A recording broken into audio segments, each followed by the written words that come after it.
Hello friends, welcome to my another blog. তোমরা সবাই কেমন আছো? এখন আছি বোনের বাড়িতে, মানে টুলিদের বাড়িতে এসেছি। টুলিদের বাড়িতে আসার সাথে সাথে বেলুন দিয়ে দিয়েছে, ডেকোরেশন করতে হবে। ডেকোরেশন দেখিয়ে দিয়েছে কীভাবে করতে হবে না করতে হবে।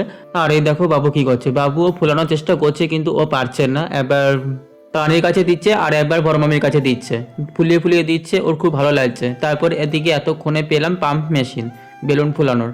এতক্ষণ ধরে সবাই মুখ দিয়ে ফুলাচ্ছিলাম, তারপরে চিনি দোকান থেকে পাম্প মেশিন কিনে নিয়ে আসলো, তাই এখন পাম্প মেশিন দিয়েই ফুলাচ্ছি। টানি এদিকে পাম্প মেশিন নিয়ে নিয়েছে, বলছে আর পাচ্ছে না। তারপরে আমি বললাম তুই ফোলা, বেলুন ফোলা মেশিন দিয়ে, আমি গিট্টু মারি। 3টে কালারের বেলুন নিয়ে এসছে, একটা সাদা, একটা হলুদ, একটা নীল। আমি এদিকে 3টে কালারের বেলুন একসাথে বেঁধে নিচ্ছিলাম এক এক করে। আর এই দেখো টানি ফোলাচ্ছে। ও ফোলাতে ফোলাতে পুরো ঘেমে অস্থির।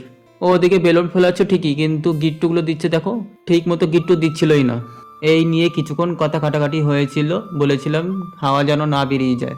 ঠিক মতো গিট্টু দিচ্ছিল না। আর এদিকে দেখো বড় মামি চিন্তামণির মতো বসে আছে, কি যেন চিন্তা করতে কি জানি। তারপরে এই দেখো বড় মামি আর বাবু দুজনে একসাথে তাল মিলিয়ে বেলুন ফোলাচ্ছে। তারপরে বেলুন ফোলানো প্রায় শেষ, গিট্টু বাঁধাও হয়ে গেছে। 3টে কালার একসাথে করে নিয়েছি।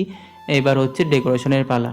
ডেকোরেশন করার আগে সবাই বলাবলি করছিলাম যে হলুদ কালার বেলুনের জায়গায় যদি লাল বেলুন হতো তাহলে ভালো হতো, তাহলে কালারটা ফুটতো।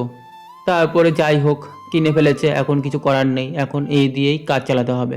তারপরে আমি আর তানি ভাবছিলাম কি করে ডেকোরেশনটা করি, মানে বেলুন তো ফুলানো হয়ে গেছে, এবার ডেকোরেশন করব কি করে। তারপরে ইউটিউব দেখলাম, ইউটিউবে দেখার পর এরকম হলো।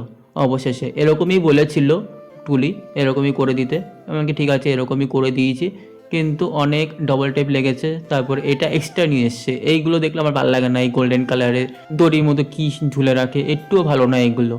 সিলভার কালারও আছে, আমার একটু ভালো লাগে না। তারপরে তানিকে দিয়েছে পরিষ্কার করতে। আর এদিকে মামি একটা কমেন্ট পাস করেছে তানিকে, বলছে কাগজ কুড়ানি। তানি হাসতে হাসতে শেষ। আর এই দেখো বাবুকে দাঁড় করিয়ে দেখছিলাম কেমন লাগে না লাগে। তারপরে দেখছি যে ভালোই লাগছে। এদিকে আমরা সবাই ঘেমে পুরো অস্থির, যেহেতু এই ঘরে পাখা চলছে না, পাখা চললে বেলুন উড়ে চলে যাবে, সেই জন্য বন্ধ রেখেছে। তারপর তানিকে বললাম চল এবার বেরোই। অ্যাকচুয়ালি গিফট কিনতে যাব, গিফট কেনা হয়নি এখনও। আমি তো অলরেডি ভেবে রেখেছি কি গিফট কিনবো, দিদাকেও বলেছি। আর বৌদিও ফোন করেছিল, বৌদিকেও বললাম এই গিফটটা কিনবো। তারপর বৌদি বলছে কি কিনবো আমরা বুঝতে পারছি না। এদিকে তানিরা ব্যাগ কিনবে বলেছে, বাচ্চাদের স্কুলের ব্যাগ। আর আমি কিনবো বোর্ড।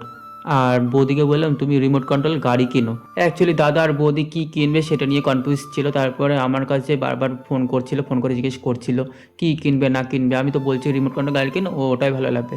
তারপর আমি এদিকে চলে এসেছিলাম এই দোকানে আসার আগে আরও দুটো দোকানে গিয়েছিলাম, কিন্তু আমার পছন্দ হয়নি। তারপর এই দোকানেও গেলাম, এই দোকানে গিয়েও আমার খুব একটা পছন্দ হচ্ছে না। তারপর স্টেশনের সামনে একটা দোকানে আসলাম, এইখানে এসে একটা বোর্ড পছন্দ করে নিলাম। তারপর উনি প্যাকিং করে দিল, প্যাকিং করে এখন বেরিয়ে পড়লাম। এখন যাব হচ্ছে খাবারের দোকানে, অলরেডি আমাদের খিদে পেয়েছে, এখন কিছু না খেলে ভালো লাগছে না। তারপরে চলে আসলাম একটা কেকের দোকানে। কেকের দোকানে আসার পর স্প্রিং রোল অর্ডার দিয়ে দিলাম, দুজনে দুটো নিয়ে নিলাম। আর এদিকে বৌদি ফোন করেই যাচ্ছে, বলছে কোথায় আছো, কি করছো না করছো সেগুলো। আমরা বললাম যে আমরা রানাঘাটে আছি, কেনাকাটি করছি। এদিকে বৌদির কথা শুনে মনেই হচ্ছিল যে ওরা কিছু কিনে উঠতে পারেনি, কোনো গিফট কেনেইনি। তারপর আমি বললাম যে তোমরা রিমোট কন্ট্রোল গাড়ি কেনো, ওর ভালো লাগবে। আর তানি বলছিল মিষ্টি কিনে নিয়ে যাও, কারণ বাবু মিষ্টি খেতে খুব ভালোবাসে। তারপর দাদা বৌদি মনে হয় ওই দুটো জিনিস কিনে নিয়েছে। তার কিছুক্ষণ পর আমিও বাড়ি চলে আসলাম, বাড়ি এসে রেডি হব। চলো কিছুক্ষণ বাদে দেখা হচ্ছে।